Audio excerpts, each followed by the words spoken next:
전해 주실 분은 이용규 선교사님이십니다. 내려놓음이라는 신앙의 큰 주제를 우리 한국 신앙인들에게 던져서 오랫동안 많은 영향을 주시고 계시고, 지금은 인도네시아 자카르타 국제대학을 또 설립하고 세우셔서 하나님 나라 영광 후에 귀한 교육사역에 또 헌신하고 계십니다. 최근에 약속이라는 책을 출간하셨는데 교회에 좀 가져오셨습니다. 일부 예배 때 많이 나간 것 같아요. 몇 권 안 남았을 테니까 예배 끝나시고 원하시는 분들 로비에서 구입해 주시면 좋겠습니다. 오늘 하나님께서 여러분 개인과 가정 안에 주시는 음성이 분명히 있습니다. 말씀에 경청하시고 또 하나님의 음성 듣는 귀한 예배 되기를 소망합니다. 우리 나오실 때 큰 박수로 같이 환영하시겠습니다.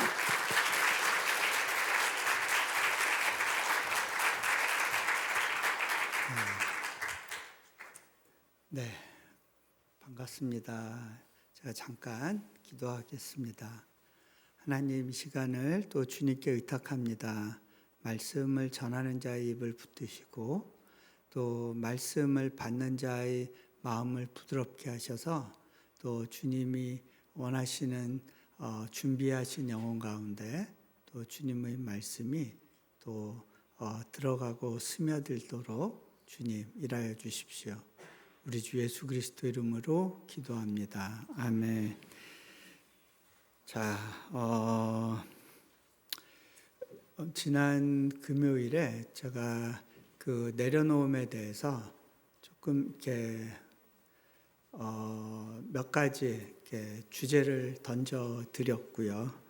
오늘은 그 성경에서 하나님이 또 아브라함의 삶 가운데 내려놓게 하신 것이 어떤 의미인지, 또 그것이 우리에게 주시는 적용이 어떻게 되는지, 이 부분을 좀 여러분들하고 나누려고 합니다.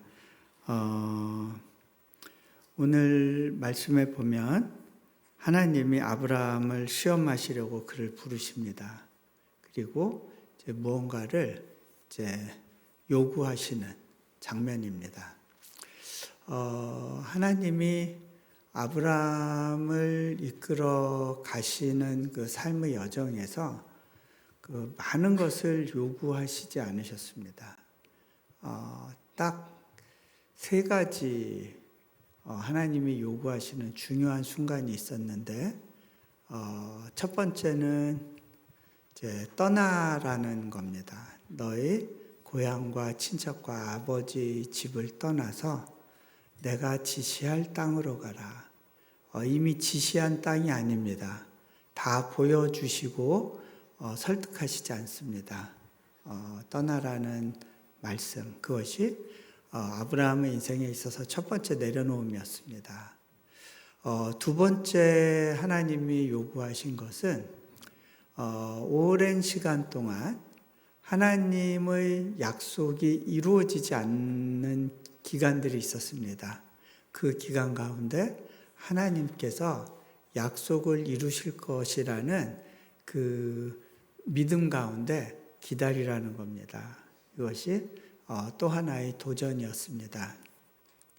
그런데 이 세 번째 도전은 뭐냐면, 하나님께서 그렇게 약속의 결과로서 아브라함의 인생에 허락하신 그 아들을 하나님께 돌려드리라고 하는 그러한 도전이었습니다. 이 세 가지가 공통적인 것은 뭐냐면, 하나님이 신실하시다는 것에 너의 인생을 걸 수 있겠냐는 겁니다. 그 믿음으로 너의 인생을 살아낼 수 있겠니? 라는 도전입니다. 어떠신가요? 네. 하나님께서 이 아브라함에게 오늘 이렇게 말씀하십니다.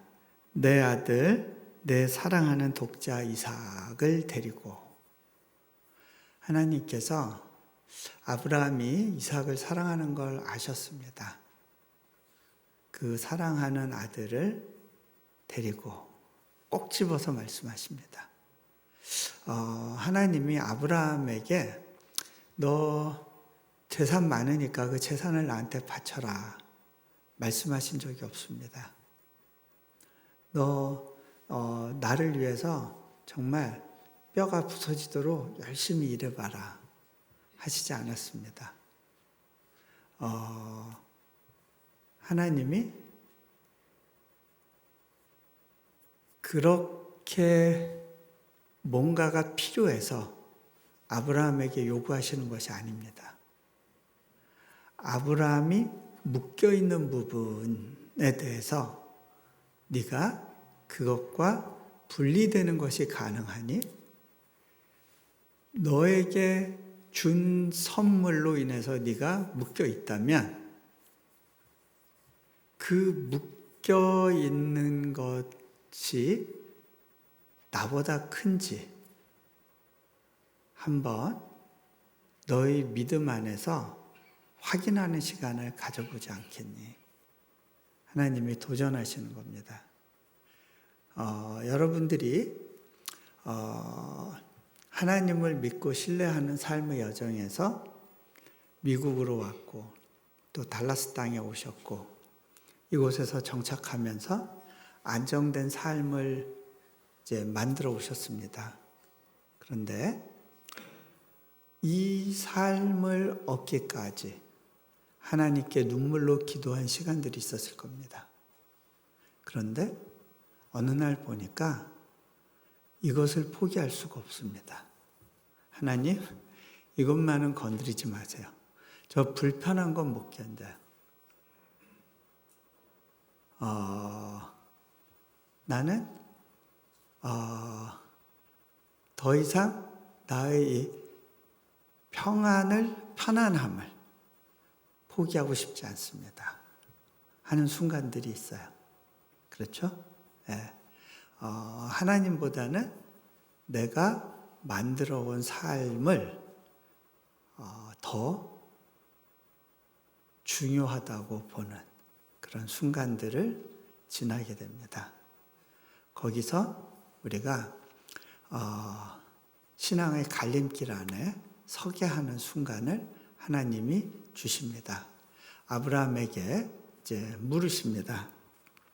너 모리아 땅으로 가서 내가 내게 일러준 한 산 거기서 그를 번제로 드리지 않겠니?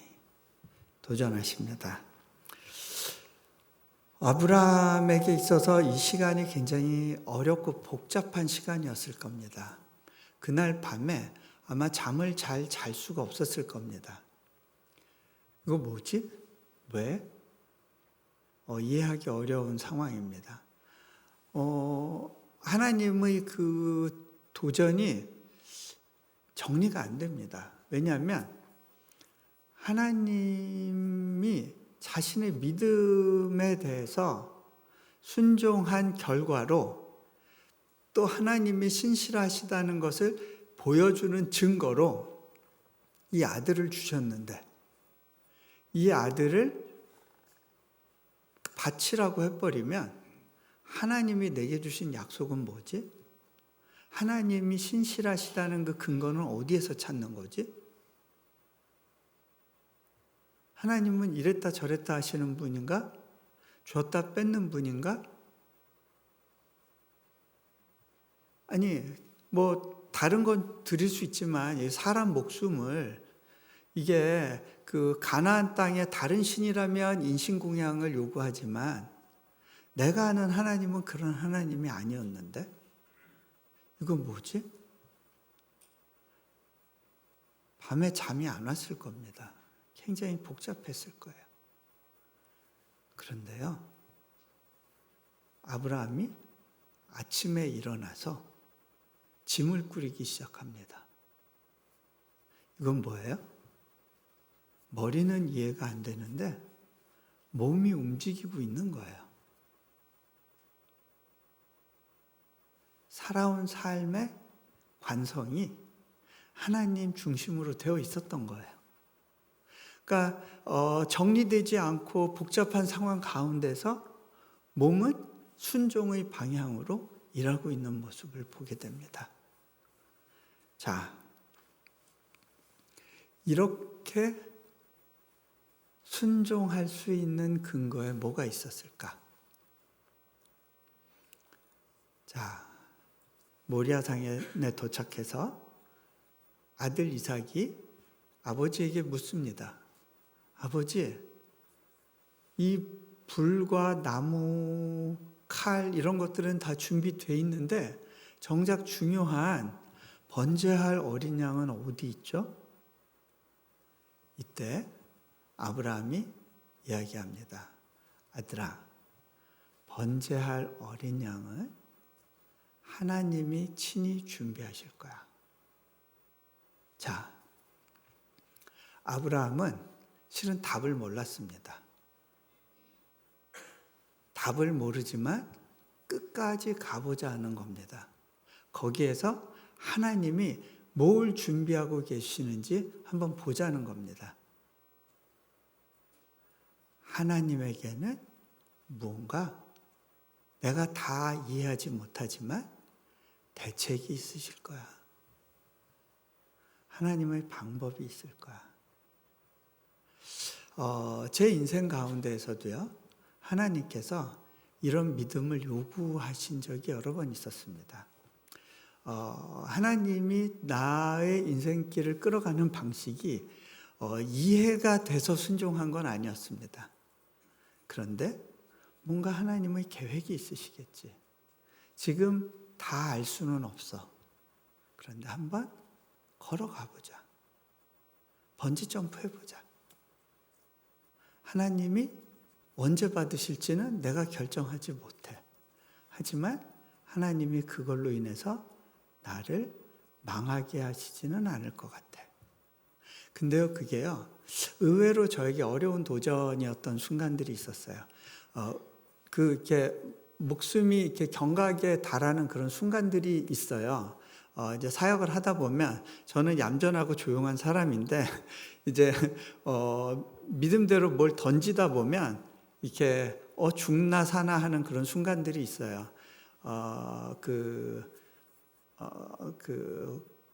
권총을 든 사람이 아마 마약을 했던 사람인 것 같은데 제 머리에 이렇게 총구를 딱 겨누는 그런 순간에 오히려 그런 순간은요, 두렵지가 않았던 것 같아요. 오히려 하나님이 뭔가 다음 대책이나 계획이 있으실 거야 라는 거가 더 쉽게 믿어져요. 그런데 오랜 시간을 두고 이러다 망하는 거 아니야? 나를 따라온 많은 사역자들이 실망하고 떠나가는 거 아니야? 내가 하나님의 약속이라고 받았다고 하는 이것이 아무것도 아닌 것으로 드러나 버리는 거 아니야? 내가 뭔가를 하고 뭔가를 만들어 가야 되는 거 아니야? 라고 생각하는 그런 순간은 실은 하나님께 온전히 내 삶을 맡겨드리기가 훨씬 더 어려운 순간이었던 것 같아요. 결국 그게 믿음의 싸움입니다. 하나님은 아브라함에게 그 믿음이 있는지를 보고 싶으셨습니다. 그리고 하나님 쪽에서도 모험을 하십니다.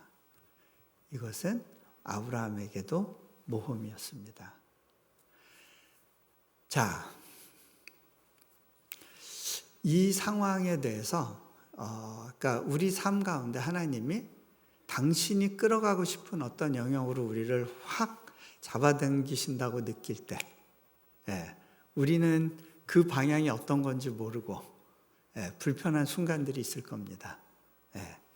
한 가지 이제 예를 들어 드릴게요. 제 얘기하면 뭐 선교사니까 뭐 그렇게 치부하실까봐 이제 저희 딸아이 이야기를 잠깐 할게요. 저희 아이들 같은 경우는 이제 그 소위 내려놓음이라는 책을 쓴 아빠, 그래서 선교지에서 선교사로서 살아가는 아빠의 삶을 보면서 막연한 두려움이 있어요. 그건 뭐냐면 나에게도 동일한 도전을 주실 때 내가 어떻게 반응해야 될까? 그거에 대한 막연한 불안감들이 있어요. 내가 가는 길 하나님이 갑자기 틀어 막으시는 상황이 생기면 어떡하지? 그리고 엉뚱한 방향으로 하나님이 이게 내가 원하는 너의 길이야 라고 요구하시면 어떡하지? 라고 하는 까지 하나님과의 관계에서 하나님이 어떤 분이신지를 충분히 몸과 삶으로 경험을 못했기 때문에 이제 그런 부분들에 대한 막연한 두려움이 있는 거예요. 그러니까 이 선 이해가 사람을 좀 힘들게 하는 경우들이 있어요.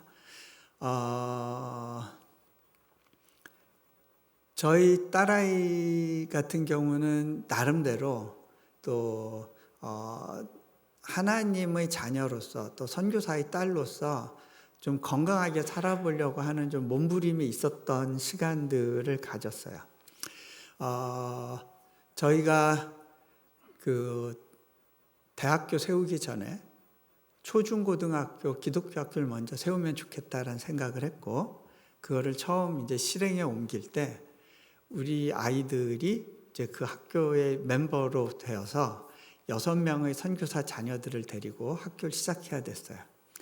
아이가 그 자카르타에서 마침 장학금이 돼서 국제학교를 다니고 있었는데 아이를 이제 거기서 빼서 어느 날 이제 집이 학교가 된 거예요.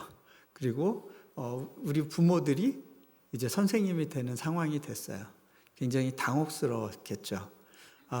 근데 아이가 어쨌든 자신을 맡기고 순종하면서 이 과정을 같이 갔어요. 그러면서 이제 학교가 조금씩 커져가고 하나님께서 놀랍게 그곳에 기독교 초중 고등학교를 세울 수 있는 그러한 길을 열어주신 거를 좀 봤고, 그러다 보니까 이 학교에 대해서 누구보다도 애착을 가지고 그 이사장의 마음을 가지고 학교 생활을 했던 그런 시간이 있었어요. 이 아이가 어느 순간 저한테 이런 이야기를 했습니다. 아빠, 저 미국의 명문대학교에 한번 도전해 볼게요. 제가 물어봤어요. 왜 굳이 명문대학교 가려고 그렇게 애를 쓰려고 그러니? 아이가 저한테 뭐라고 답을 하느냐면 이 학교에 아이들을 보내는 학부모님들이 불안감이 많은 것 같아요. 이분들이 우리 학교에 대해서 좀 더 존중할 수 있게 해주고 싶어요. 그 다음에 또 하나, 리소스가 없어도 하나님께 기도하면서 길을 가면 하나님께서 길을 여시는 것에 대해서 그 좀 증명해보고 싶어요. 그런 아이의 도전이 있었어요. 그래서 그래, 그러면 너 한번 해봐라. 물론 저희 학교는 미국으로 학교를 보내는 것에 이제 특화되어 있지 않기 때문에 아이가 혼자서 다 뭐 SAT 준비부터 AP 코스까지 다 혼자 이제 길을 찾으면서 준비해야 되는 그런 과정들이 있었어요. 나름대로 이제 그 단계를 잘 밟아오던 중에 기도하는데 하나님께서 자기 입을 넓게 벌리라고 하신다고 그러면서 좀 센 학교들도 막 지원을 하겠다고 막 이제 좀 이렇게 그 미국 동부의 아이비리그 좋은 학교들을 다 이제 썼어요. 그래서 한 10몇 개 해서 딱 보냈어요. 그런데 얘가 이렇게 보내면서 이 학교는 가고 싶지 않아 라고 하는 학교가 하나 있었어요. 그게 스미스 칼리지라고 하는 이제 여자 대학교예요. 그 리버럴 아트 칼리지고 이제 여대 중에 명문 대학교긴 한데 근데 아이가 특별히 그 학교는 관심이 없었던 이유가 첫 번째로 여대였기 때문에 자기는 인도네시아에서 친구도 많지 않고 또래 뭐 이제 한국 애들하고도 친해질 기회가 많이 없었고 어떤 면에서는 로맨틱한 시간도 없었고 수녀처럼 살아왔다는 거야. 그래서 그 미국의 대학교를 가게 되면 다른 건 몰라도 좀 이렇게 화려한 로맨틱한 생활을 좀 하고 싶은 마음이 있는데, 그러려면 좀 남녀공학으로 가야지, 이렇게 여대로 가서는 자기 생활이 너무 건조할 거고 뭐 인도네시아의 연장일 거란 생각이 든 거예요. 그래서 가고 싶지 않다. 두 번째는 학교가 너무 리버럴하다. 자기는 보수적인 아이인데. 또 세 번째는, 그러니까 거기서, 그러니까 아이가 그런 마음이 있었어요. 자기가 인도네시아든 몽골에서든 마이너리티로 살았거든요. 근데 또 대학교까지 가서 거기서도 마이너리티로 지내는 것에 대한 마음에 이제 부담이 있었던 거예요.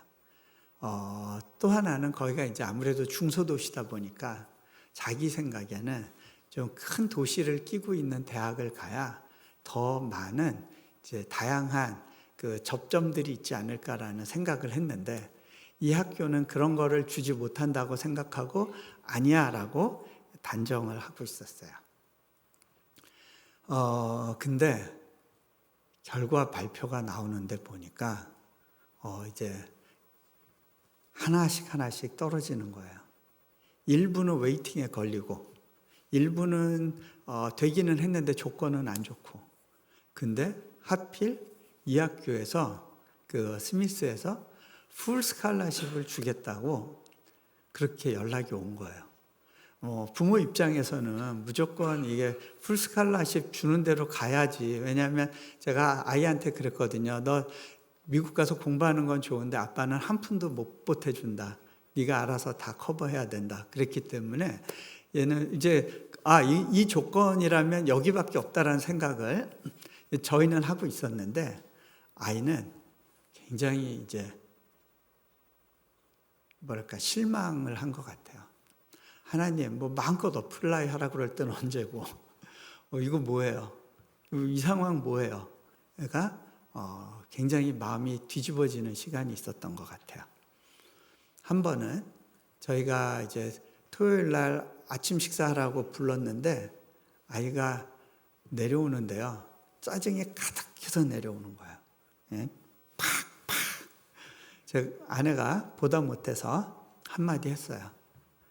서연아, 너 네 인생의 주인이 하나님이시고 하나님이 너의 인생을 주관하신다는 사실을 너 고백하니? 그랬더니 아이가, 왜 내 인생의 주인이 하나님이어야 돼? 내 건데! 하면서 소리를 버럭 지르는 거야. 저희는 다행이다. 진짜가 나왔구나 라는 생각이 들었어요. 실은요, 우리가 이 부분이 정리가 안 돼 있으면서 괜찮은 신앙인이라는 본인도 착각을 하고 또 다른 사람들에게도 그런 동일한 착각을 주면서 교회 안에서 자신의 진짜 모습을 숨기고 그렇게 살 수 있어요. 얼마든지 위장이 가능하더라고요. 교회는 뭐 일주일에 한 번 보는 경우가 많잖아요. 네. 그런데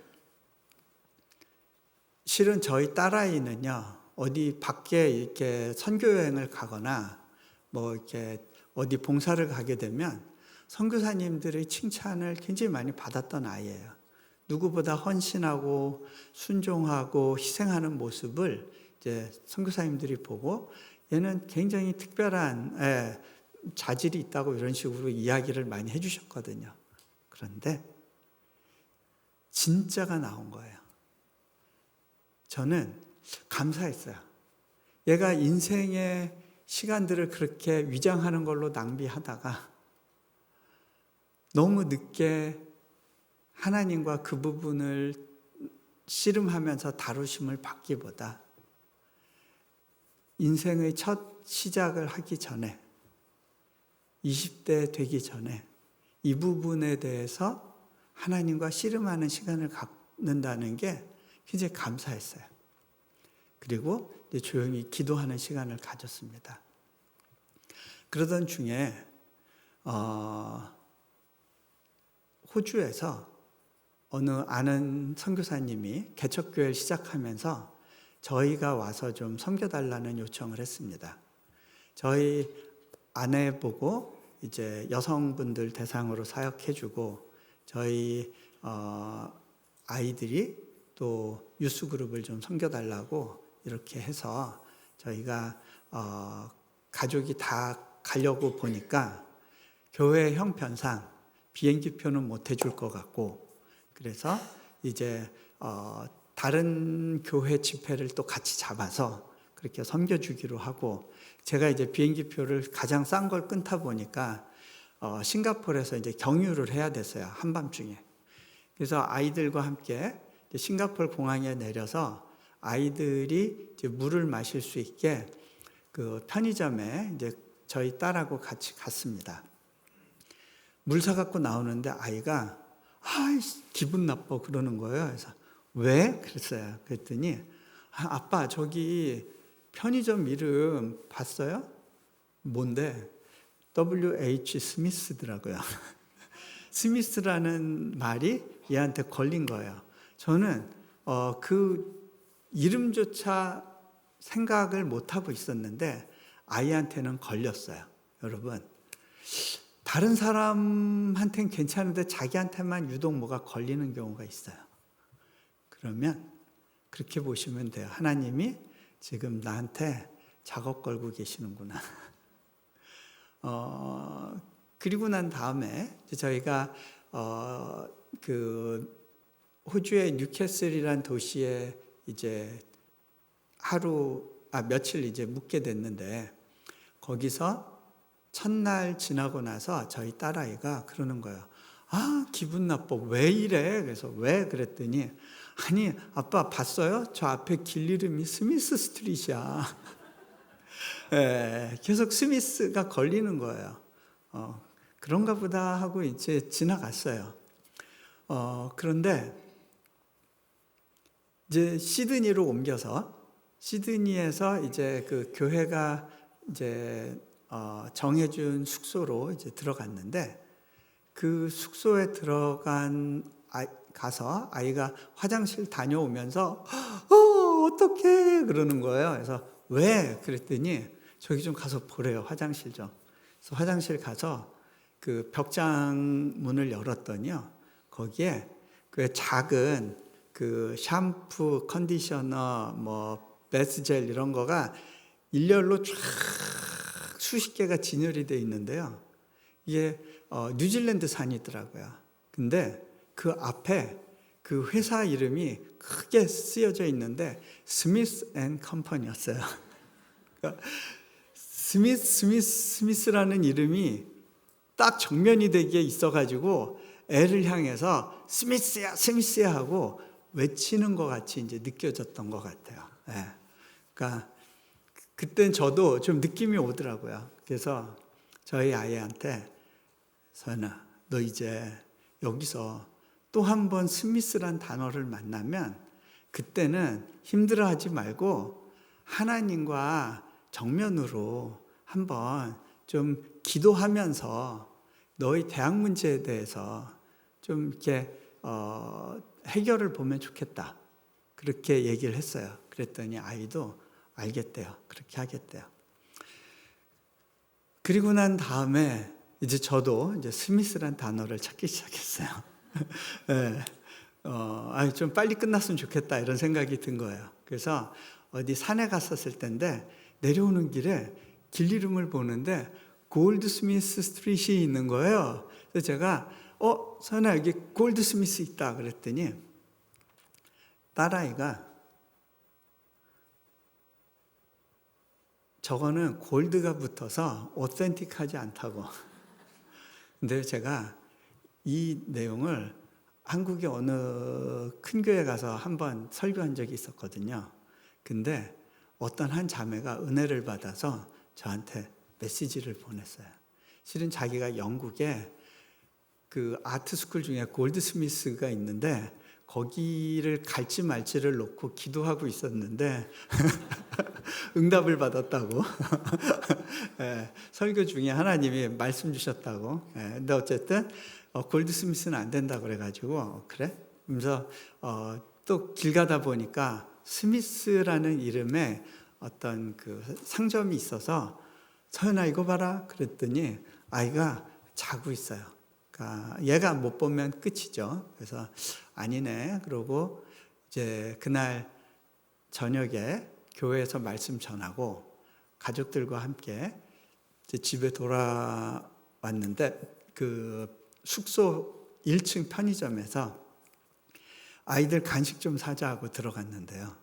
아이가 또 저희 딸아이가 저를 쿡쿡 치면서 아빠 저기 왜? 봤더니 벽면에 칩스 코너였어요. 칩스가 쫙 진열되어 있는데 전 스미스 칩스가 있는지 몰랐어요. 전부 스미스 칩으로 도배가 되어 있더라고요. 막 병정처럼 아이한테 쏟아질 듯이 외친다고 느껴졌어요. 그때 제가 아이를 보면서 너 이제는 좀 하나님과 좀 정면으로 기도해 봐야겠다. 그랬더니 자기도 그렇게 하겠대요. 그날이 웨이팅 리스트 걸린 학교들한테 이제 추가 서류를 보내줘야 되는 때였어요. 이제 숙소에 올라가서 저희는 자고 있었는데요. 아침에 일어났더니 아이가 그러는 거예요. 아빠, 저 기도 중에 결정했어요. 저 하나님이 스미스 대학으로 보내는 게 맞는 것 같아요. 그렇게 얘기를 하더라고요. 근데 제가 이렇게 나와 보니까 그 테이블 위에 크리넥스 티슈가 수북히 쌓여 있더라고요. 밤새 자기 생각과 하나님의 생각이 다른 거에 대해서 씨름을 했던 것 같아요. 아내가 그 크리넥스 티슈를 그 은혜의 흔적 그러고 사진을 하나 찍어놨었어요. 근데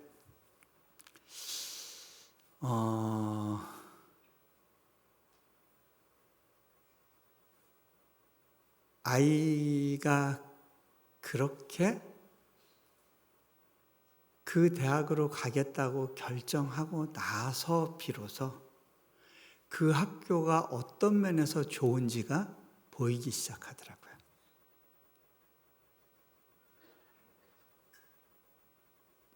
순종이 먼저예요.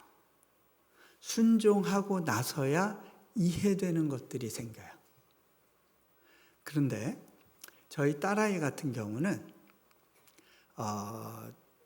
이제 제가 아이를 그때 이제 그 학교 기숙사에 데려다 주기 위해서 이제 매사추세츠 주로 이제 운전하고 가고 있을 때였는데요.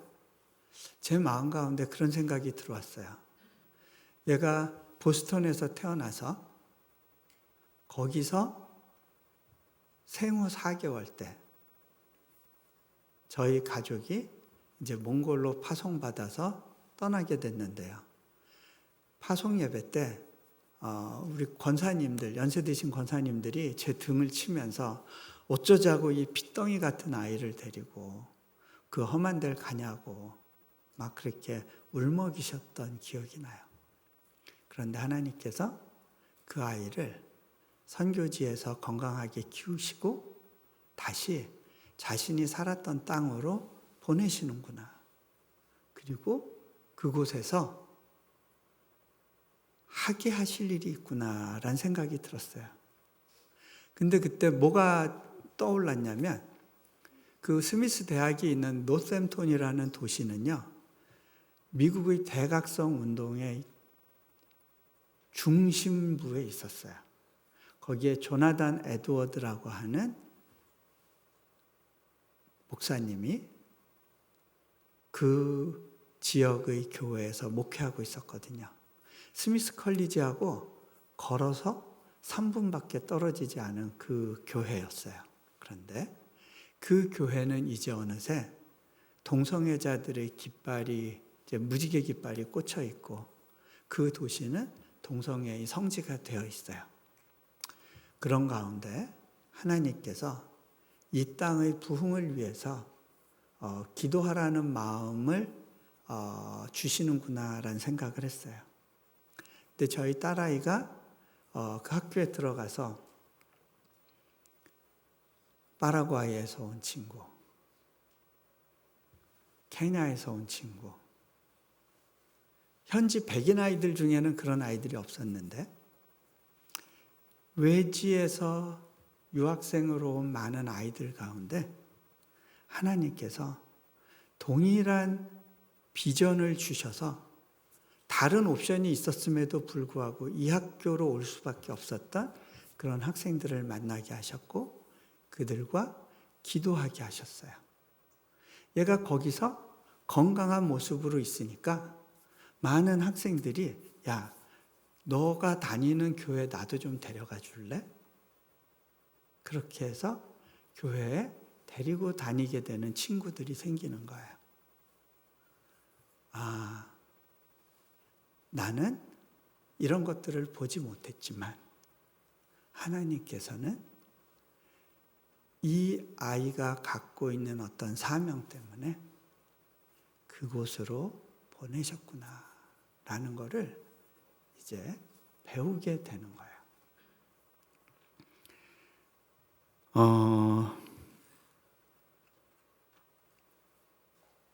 하나님께서 아브라함에게 하나님의 그 구속사적인 그 놀라운 계획을 다 설명하시면서 그러니까 네가 아들을 바치는 신용이라도 해야 돼라고 그렇게 설득하시지 않습니다. 자, 그런데요. 왜 모리아 땅이었을까요? 모리아 산은 예루살렘에 있는 산이에요. 예루살렘에서 어떤 일이 있었죠? 아브라함의 자손 중에 한 명으로 태어난 예수님이 십자가에서 달려 돌아가셨죠. 하나님이 당신의 아들을 인류를 구원하기 위한 희생 제물로 보내신 거예요. 근데 그거를 누굴 통해서 보내길 원하셨냐면 아브라함의 씨에서 나오기를 원하셨어요. 그랬기 때문에 하나님은 그 하나님의 그 희생의 예표를 하나님이 그 구속사를 시작하는 그 가문의 시점이 되는 사람에게서 보기를 원하셨던 거예요. 너의 가문에, 너의 자손 중에 내가 구원의 씨앗을 보내고 나의 희생의 증거를 보여주기를 원하는데 네가 믿음의 시작점이 되어줄 수 있겠니? 하나님이 초청하신 거예요.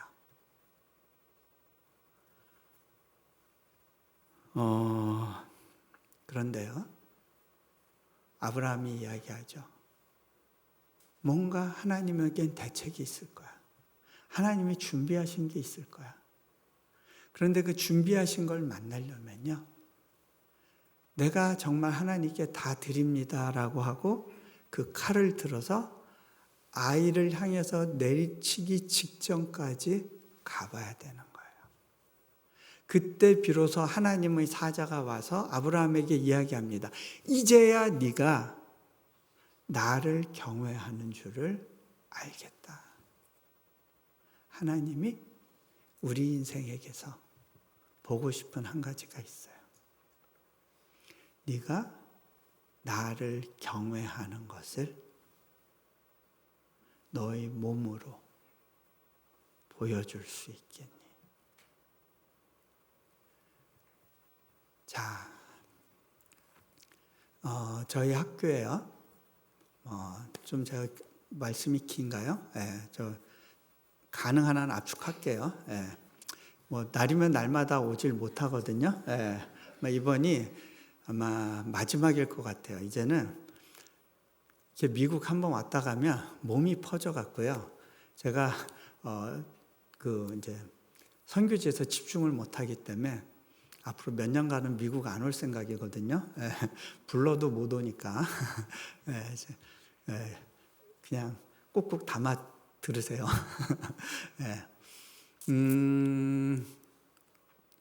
제가 이제 대학교 사역을 하면서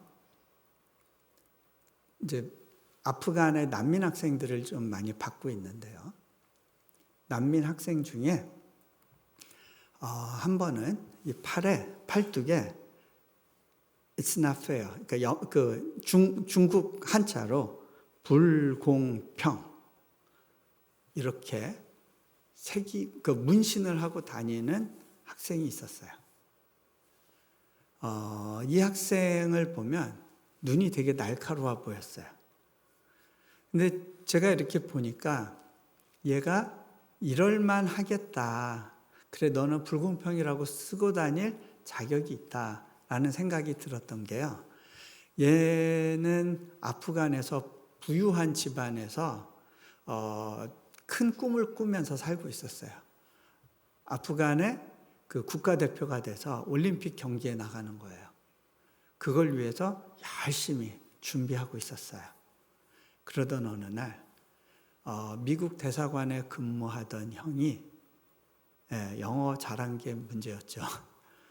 탈레반에 이제 타겟이 돼서 습격받아서 암살당합니다. 그러니까 이 부모님이 남은 아이들이라도 살려야겠다 해서 탈출을 시켜요. 그리고 이제 인도네시아에 머물면서 다른 나라에 들어갈 수 있는 기회를 보게 하려고 했는데 얼마 있다가 이 아버지도 이제 돌아가셨어요.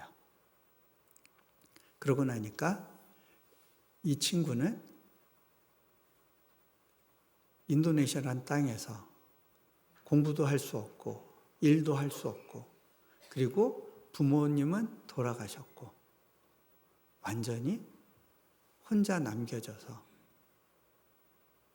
오늘 내가 뭘 해야 되지? 내일 뭘 해야 되지? 그런 상황이었어요. 그렇게 하다가 이제 교회를 다니게 되고 예수님을 만나고 이제 우리 학교를 소개받은 거예요.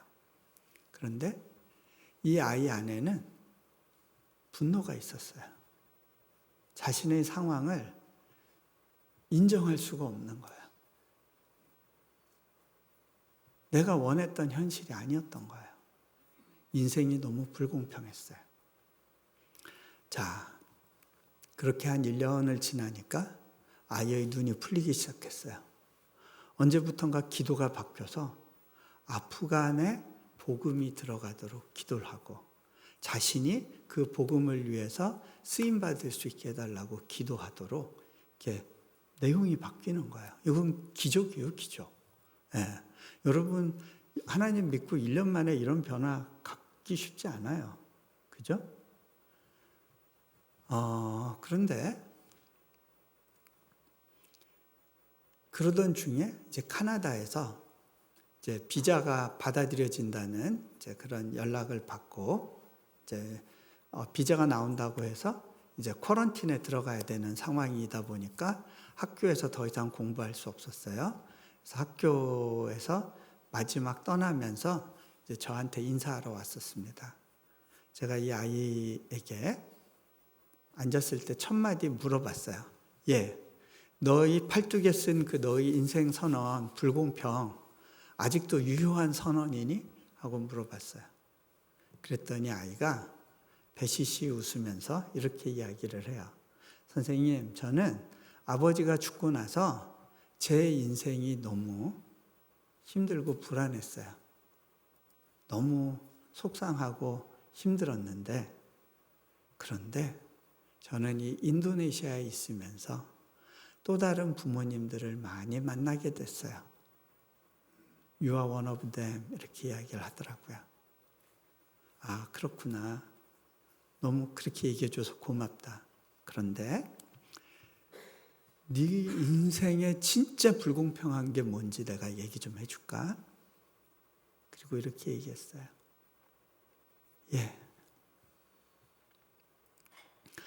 죄는 네가 졌는데 죄 없는 분이 너의 죄를 대신해서 벌을 받고 죽임당했어. 너 그거에 대해서 불공평하다고 생각해 본 적 있니? 그게 말이 되니? 그리고 많은 아프간의 사람들이 이 땅 가운데 있지만 특별히 너에게는 예수님을 알 수 있는 기회가 주어졌어. 이게 얼마나 말도 안 되는 불공평한 일이니? 네가 잘한 게 없는데. 또 하나, 너 하나 공부시키겠다고 하나님께서 이 땅에 얼마나 많은 재정을 쏟아부으셨는지 아니?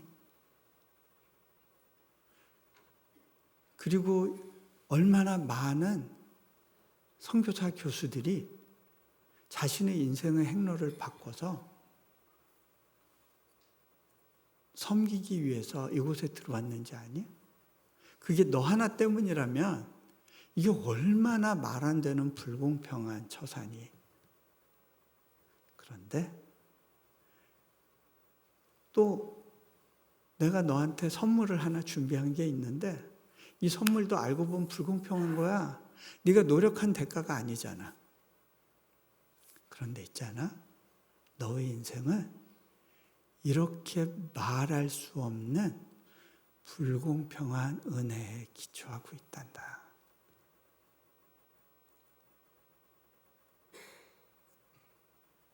그 불공평한 은혜로 우리가 여기까지 왔습니다.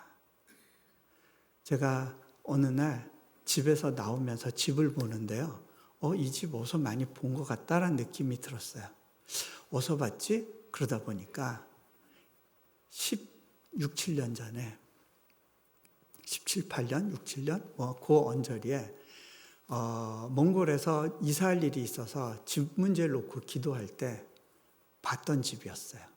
근데 2층에 꼭 미국의 타운하우스 같은 집이었고 지붕이 있고 이렇게 그 창문이 있고 발코니가 있고 그래서 이런 집은 몽골에 없는데 하나님 왜 이 집 보여주세요? 제가 천국에서 살 집을 미리 앞당겨 보여주시나요? 이 땅에서는 렌트 신세하면서 너무 힘들어하지 말라고 그런 건가요? 결국 그 집 못 찾고 몽골에서 그렇게 살았어요. 그런데 인도네시아에서 제가 살고 있던 집이 그때 본 집이란 생각이 드니까 소름이 돋는 거예요.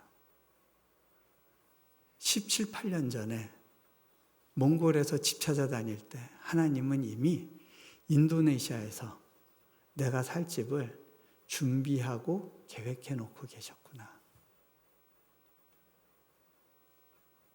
준비하시는 하나님.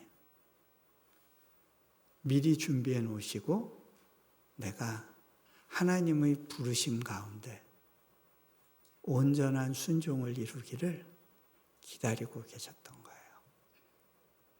자, 요 얘기하고 마무리하겠습니다. 제가 인도네시아에 들어가서 한 6개월 됐을 때 췌장의 수술 때문에 급하게 한국에 들어가서 수술을 받았는데 그 후유증 때문에 제가 다시는 선교지에 나가지 못할 상황도 펼쳐졌습니다. 하나님이 극적으로 치유를 주셔서 제 쭉 빠진 힘으로 다시 인도네시아에 돌아왔지만 인도네시아에서는 그 수많은 불가능의 장벽 가운데 아무것도 이루어질 것 같지 않았어요. 그때 낙담하는 마음으로 예배 중에 있었는데 예배 가운데 현지인 청년들이 나와서 특송을 합니다. 주 품에 품으소서 능력에 발로 덮으소서. 그 찬양을 듣다가 제가 하나님 저도 좀 안아주시면 안 될까요? 중얼거렸어요. 그때 제 등 뒤에서 날개 치는 듯한 소리가 들리는 그런 느낌? 확 오는 거예요. 이거 뭐지? 하나님, 지금 제 뒤에 계신 거예요? 제 그 중얼거림을 듣고 제 뒤에 계신 거예요? 뒤를 봤는데 아무도 그런 게 안 보이죠. 근데요, 제 눈에서는 이미 눈물이 막 쏟아지는 거예요. 남들이 볼까봐 막 이렇게 닦으면서 그러고 있는데 하나님께서 제게 물어보시더라고요. 네가 다람쥐 쳇바퀴 도는 삶에 갇혀 있는 것 같고 여기서 아무런 돌파의 기미도 보이지 않고 여기서 너의 인생의 중요한 기회가 다 소진되는 것 같은 그런 상황 가운데서라도 너 여전히 나로 인해서 만족할 수 있겠니? 그때 제가 진심으로 이렇게 고백했어요. 하나님, 저요? 이거면 충분해요. 하나님의 안아주심. 이거면 돼요. 다른 거 필요 없어요. 그때 저는 인도네시아에서 제가 바라던 사역이 이루어지지 않아도 좋고 망해도 되고 그래도 나는 인도네시아에 남아있을 충분한 이유가 있다라는 것을 알게 됐어요. 아브라함이 만난 하나님이 그 하나님이에요. 광야를 떠돌고 우물을 파고 아무것도 남기지 않은 삶이지만 위대한 믿음의 시작을 열었던 그 아브라함. 그 아브라함에게서 찾기 원하셨던 그것을 하나님은 또 제게서도 찾고 싶어 하셨어요. 그리고 이 땅 가운데 또 다른 아브라함에게도 그것을 보기 원하시더라고요. 시간 같이 기도하면 좋겠습니다. 눈을 감으시고요.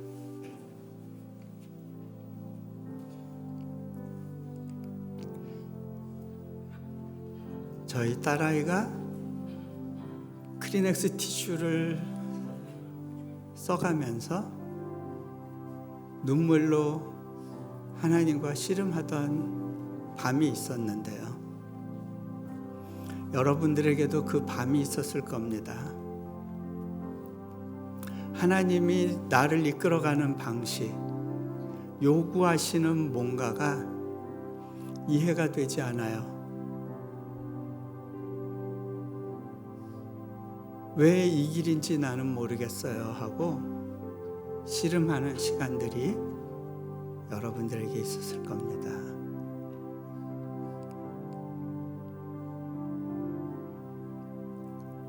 또 제가 고백했던 것 같이 주님, 그냥 안아주시면 안 될까요?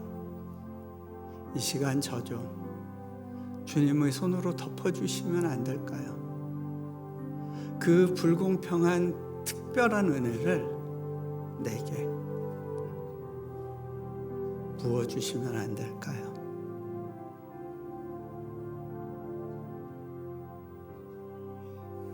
그 고백 가운데 이 시간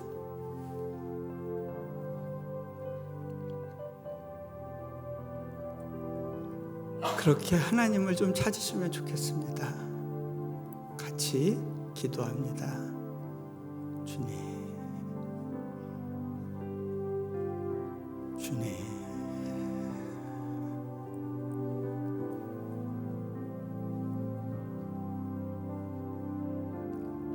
주님,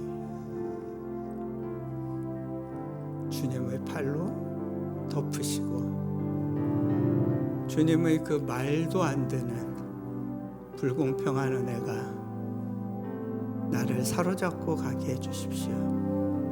주님, 더 깊은 신뢰로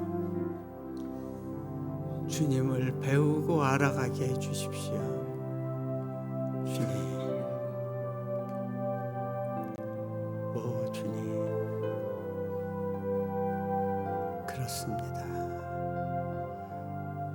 제가 마무리 기도합니다. 주님, 하나님이 저희 인생 가운데 준비한 것들이 무엇인지 우리는 아직 다 알지 못합니다.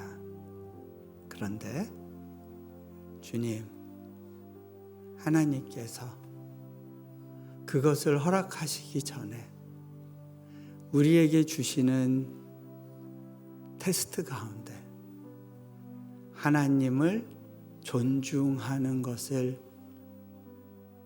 몸으로 보일 수 있게 해주십시오.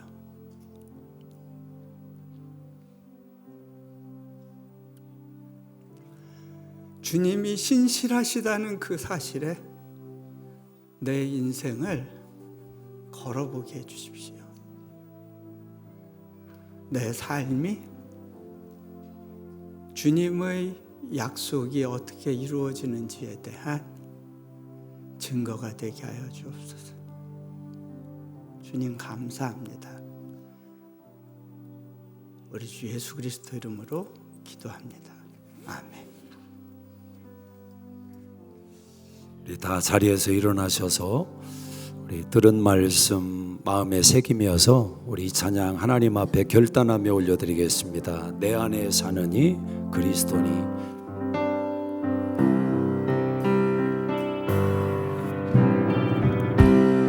내 안에 사느니 예수 그리스도니 나의 죽음도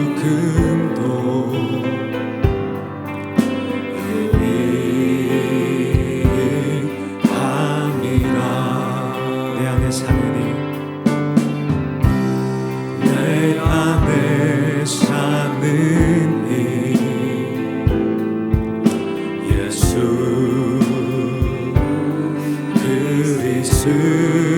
그리스도니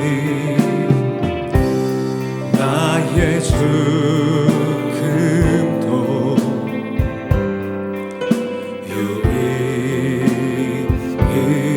유익함이라. 나의 내 노래 내 생명 또 내 기쁨 나의 힘 나의 것 내 평화 나의 주 내 안에 사느니 예수 그리스도니 나의 죽음도